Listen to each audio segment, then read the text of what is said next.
విజయ సంస్థ నిర్మించిన తొలి చిత్రం షావుకారులో నటించారు పద్మనాభం. ఆ చిత్రం తర్వాత పాతాళ భైరవి సినిమా తీస్తూ ఎన్టీఆర్, ఎస్వీఆర్, పద్మనాభం తదితరులను 3 ఏళ్ల కాంట్రాక్టుపై పర్మనెంట్ ఆర్టిస్టులుగా తీసుకున్నారు నిర్మాతలు నాగిరెడ్డి, చక్రపాణి. పద్మనాభంకు నెలకు ₹150 జీతం, సినిమాకి ₹500 పారితోషికం ఇచ్చేవారు.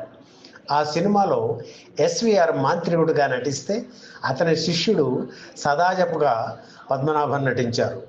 ఇందులో ఒక సన్నివేశంలో మాంత్రికుడు జనానికి అరటిపళ్ళు, టోపీలు సృష్టించి ఇస్తాడు.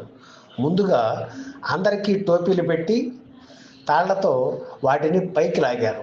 ట్రిక్ షాట్ వల్ల అందరికీ టోపీలు పైనుంచి వచ్చినట్లు సినిమాలో కనిపిస్తుంది. ఈ సందర్భంగా పద్మనాభం క్లోజప్ షాట్ తీశారు. పైనుంచి కిందకు చూడమని దర్శకుడు కేవీ రెడ్డి చెప్పారు.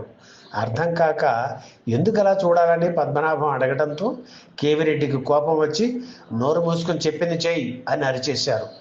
ఆ షాట్ తీసిన తర్వాత పద్మనాభంను పిలిచి, అలా మందలించినందుకు బాధపడ్డావా నాయన?